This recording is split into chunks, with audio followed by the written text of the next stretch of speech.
And good afternoon. This is Coach Big Pete of DeepDishFootball.com and the Women Report, and it is time now for part two of IHSA 2017 headlines and questions. I did the first part. Be sure you check it up on YouTube or DeepDishFootball.com. It's right there for part one. This is part two. So let's begin. For a couple of few things. All right, Sacred Heart Griffin. Are they ready for their state title? They're fully revamped. They got the players to do it. Unbelievable talented group of players. And what's even scarier is that most of them are juniors, which is Sacred Heart Griffin.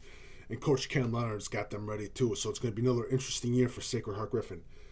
Now you go down to Rochester. Is Rochester going to repeat this year? You got some new players in some new places. But Rochester, the two Cox brothers, they're gone. But Rochester, you can't count out Derek Leonard and that coaching staff. They will have the Rochester Rockets ready for 2017. Now, let's go on to two other teams. Same conference. Hoffman Estates. Oh, I'm sorry. Let's say that. Another question, too. Can Springfield go over the hump and get into the playoffs? I believe that they can. They have the athletes. Coach Gully does a great job with Springfield High School. I seriously think they can make the playoffs this season. Now let's go on to the other two teams. Hoffman Estates. Can Hoffman Estates make a run and go up to DeKalb this year? I think they can. I said this before about Hoffman Estates. They have the athletes. Again, discipline and teamwork is going to matter much more into Hoffman Estates' gameplay this season. If they get that, they're a scary team to face. The second, Palatine. Is Palatine going to get into the state title? Palatine's is a team that a lot of people do not have a lot of underestimate every time they get into the playoffs.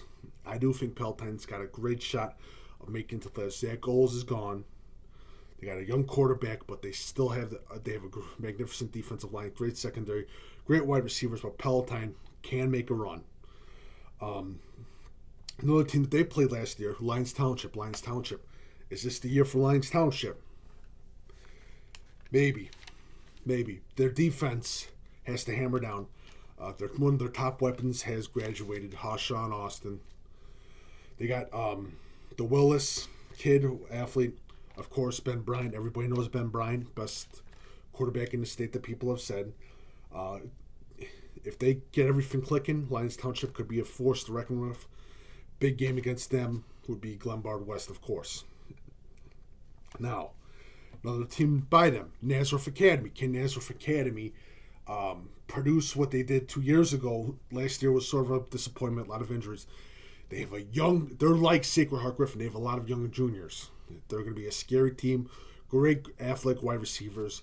Great three quarterbacks. Great defense. Nazareth, again, is going to be a force to reckon with, but they have to beat Marist first. In the lower levels, St.Theresa, they got Jacardia right. They got some of their players back. One player graduated, but can St.Theresa get into that lower level state title game? Again, the main question will be the players around them. Are they going to be able to do it? Especially that last game against Shelbyville. And I have Shelbyville as a team to look out for. Turner Poland, a wide receiver, and just that conference. They have another team too that's going to be interesting too. But again, it's going to be a very interesting conference with St.Theresa and Shelbyville. I expect one of those teams to go very deep in the playoffs. All right. Next one, Simeon. We talk about this every year. Simeon's got the talent. Are they going to have the ability to install discipline, the ability for teamwork, and the ability to have mental toughness to win those games that are key and go into the playoffs and just start wrecking teams to the state title game in DeKalb? I think Simeon can be the East St. Louis of this year. It all depends on how the team works, especially at the end of the season. Another team, small school team, Solorio Academy. Can Solorio Academy do something? They got Quincy Patterson. They got Isaiah Morrison, transfer from St. Lawrence. They got Ortiz. They got Messiah Travis. They got a great offense. Good defensive backs. If Solorio Academy takes that second step towards being a good team, they're another team to look out for in the playoffs. Next, Huntley. You got Mooney at quarterback. Great group of linebackers. Their main test will be Prairie Ridge. But I do believe Huntley's that type of momentum team. If they get the momentum going early in the season, you don't want to play them in the playoffs. So look out for Huntley. Next one. Just like Nazareth Academy and Sacred Heart Griffin, Loyola. Loyola is stacked up again. Great young talent. They're ready to make another run, especially in the Chicago Catholic League. But after that, you don't want to play them in the playoffs because they're going to do good. Again, Loyola is another team just to keep a close eye on.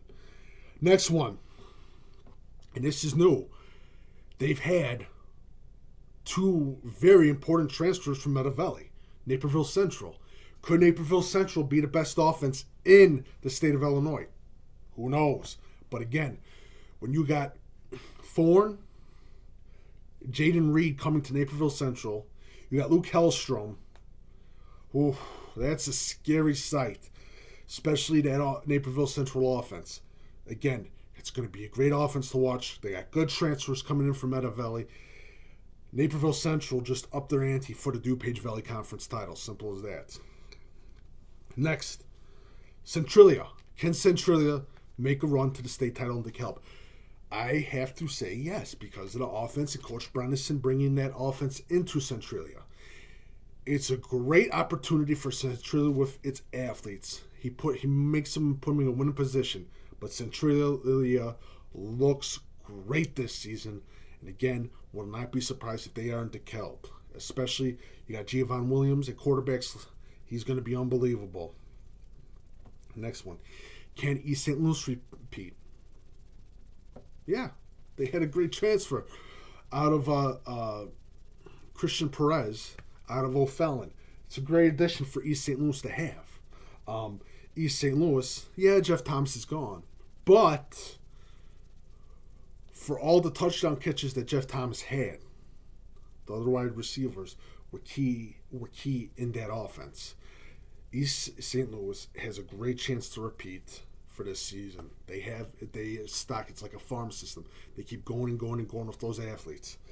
Next, can Oswego or Oswego East break the plane, break the 3 games, break the 4 games, and finally get into a state title game?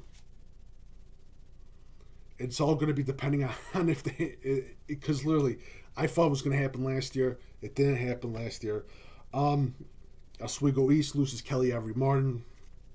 Oswego, I believe, lost 2 players, 1 player on defense, 1 player on offense. But again, it's going to be an interesting game, especially a rivalry game between Oswego and Oswego East. I say it's one of the best rivalry games in the state of Illinois, but it's going to be an interesting year. But Oswego and Oswego East is 2 other teams that you've got to put into that state title contender spots that you have to talk about. Peoria High School. Now they lost their offensive tackle who graduated. He went to the University of Illinois, Kendrick. But Peoria just gets the big boys, and they have some big boys. Alec Wynn, another guy, I keep forgetting his last name. But Peoria is a team to look out for this season, especially they got back Geno Hess. Corin Taylor's still back with Peoria. It's going to be a very interesting season for Peoria, because if they get into the playoffs, probably they're going to have to go up north for maybe 1 or 2 games in playoffs, all knowing, but they can win those games, and they can be in the Cal being Thanksgiving dinner. Simple as that. Now, last team, and this is part 2, by the way, Peotone. Can Peotone go into the Interstate 8 small? Can they defeat Wilmington? Now, this is the big thing that I got everyone pissed off about with Peotone and Wilmington. Peotone is a good team. Peotone's going to go to the playoffs this year, no matter what. You can't ever count out Wilmington. You can never, ever count out Wilmington. Never. Now, I coach against Wilmington. You can't count them out. You got to defeat them. You have to beat them first to beat the Kings. To beat the Kings. Simple as that. But if Peotone beats Wilmington, oh, be scared. Be scared. Especially 3A, watch out for Peotone. Simple as that. Or 4A, whatever their conference they're in. But Peotone is another team to keep a close eye on. This is the second part. The third part is coming up tomorrow, part 3 of IHA questions and headlines. If you like what I had to say, please follow Coach Big Pete and Deep Dish Football on Twitter and Facebook. Also visit deepdishfootball.com. I'm also on Instagram, Coach Big Pete. How you doing? If you like what I had to say, go to deepdishfootball.com. On the front page, you can leave a donation/tip on the right-hand section. If you have any questions, any comments, or whatever, you can email me, coachbigpetefp@gmail.com. I'm also currently looking for advertisers and sponsors. If you are interested and want to have your product or business featured in any of the social media aspects and videos, please send me email, coachbigpetefp@gmail.com. Thank you so much, and have a great day.